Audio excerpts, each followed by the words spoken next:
கற்று கற்றவை கணங்கள் பல கருந்து கற்று கற்றவை கணங்கள் பல கருந்து செத்தார் திருளன்றிய சென்று சேரு செய்யும் செத்தார் திருளன்றிய சென்று சேரும் செய்யும் குத்தமொன்றில்லாத கோவலர்தம் போர்க்கொடியே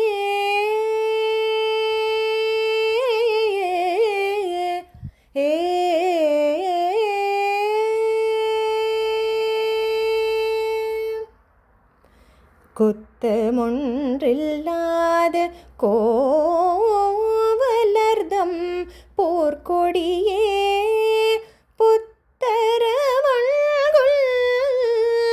பூனமையிலே போதராய் சுத்தத்து தோழிமாரெல்லாரும்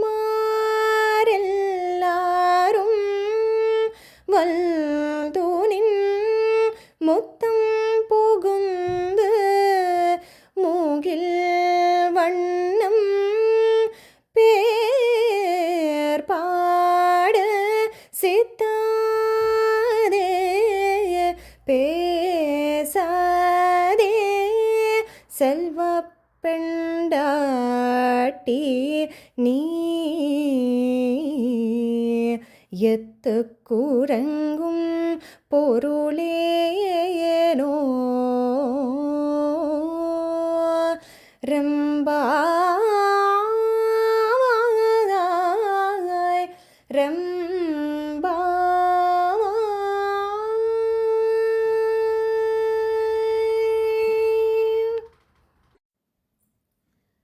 లేగదూడలు కలవియు దూడలవలే నున్నవియు అగు ఆవుల మందల నెన్నిటినో పాలు పితుకగలవారును శత్రువులను ఎదిరించి బలముతో యుద్ధము చేయగలవారును ఏ విధమగు దోషము లేనివారును అగు గోపాలకుల వంశమున మొలచిన ఓ బంగారు తీగ పుట్టలోని పాము పడగవలేనున్న నితంబ ప్రదేశము గలదానా అడవిలోని నెమలివలే అందమైన కేశపాసముతో ఒప్పుచున్నదానా రమ్ము చుట్టములను చెలికత్తెలను మొదలగు అందరునూ వచ్చిరి నీ ముంగిట చేరిరి నీలమేఘవర్ణుడగు శ్రీకృష్ణుని నామమును కీర్తించుచుండిరి కీర్తించుచున్నను నీవు ఉలుకక పలుకక ఉన్నావేమి ఓ సంపన్నురాలా నీ నిద్రకు అర్థమేమో తెలుపుము.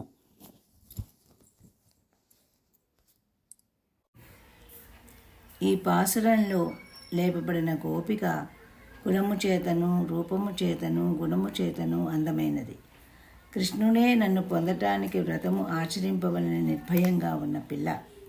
కృష్ణానుభవము అధికమైన ఈ గోపికని మేల్కొల్పుతున్నారు ఇతర గోపికలు. అంతేకాకుండా ఆమె సౌందర్యానికి గోపికలందరూ చాలా ఆశ్చర్యం కలిగిపోతున్నారు. గోపవంశమునందలి బంగారు తీగ లేమ్మా అని సంబోధిస్తూ మేల్కొల్పుచున్నారు. కేవలం భాగవత తంత్రమే కాకుండా భాగవత పారతంత్రము కూడా కలిగి ఉండుటకు తీగ బంగారమైన ఉండుట అట్టి జ్ఞానము కలిగి ఉండియు మమ్మలను వదిలి ఏకాంతముగా కృష్ణానుభవమున నిమగ్నం ఒకటి న్యాయం కాదు. మమ్మలను కూడా శ్రీకృష్ణుని వద్ద చేర్చవలనని అర్థించుచున్నారు. తీగ అండ్రచే భక్తి చిహ్నము, నడుము వైరాగ్యానికి చిహ్నము, కేశపాశములు వ్యామోహానికి చిహ్నము. తీగ చెట్టును ఆశ్రయించినట్లు భగవంతునే ఆశ్రయించుట భక్తి. నీ అందమును చూచి పరమపురుషుడే వచ్చునని పరునుంట కాదమ్మా, మమ్మల్నందరినీ కలుసుకొని పరమాత్మను చేర్చమని లేపుతున్నారు. ఈ ముంగిట చేరి పొందదలిచినటువంటిదేదియో చెప్పుచున్నారు. మేఘవర్ణుని నామమును కీర్తించుటకే మేము వచ్చాము. మేఘము వలె ఆశ్రిత అనాశ్రిత భేదము లేక పుణ్యపాప తారతమ్యం చూడకుండా అందరికీ వర్షించే ఔదార్యము కలవాడు శ్రీకృష్ణుడు కూడా అంతే. ఆ నీలమేఘశ్యాముని రూపగుణములను నామములను కీర్తించుచున్నాము. అట్లా కీర్తించిన నీవు పలకక ఉలకగా ఉన్నావేమమ్మా అని అడుగుతున్నారు. నీ నిద్రకు అర్థమేమి? ఇచట నిద్ర అనగా పరిపూర్ణమైనటువంటి భగవద్ అనుభవములో మునిగి బాహ్య ప్రసృతి లేకుండుట. భగవంతునితో గల సంబంధం, భాగవద్ అనుభవం భాగవతులతో కలిసి అనుభవించినప్పుడే పరిపూర్ణత. భగవత్సలమైనటువంటి ఆ బంధుత్వం ఏదైతే ఉందో మమ్ములని ఆనందింపచేయనచో భగవానికి ప్రీతి కలుగ తల్లి, మాతో కలిసి అనుభవించుము, లేచి వెలికిరా అమ్మ అని ఆ గోపికలు మేల్కొలిపిరి ముందునకు సాగుచున్నారు. ఈనాటి పాసురం 11వ పాసురాన్ని మనం అధ్యయనం చేసాం.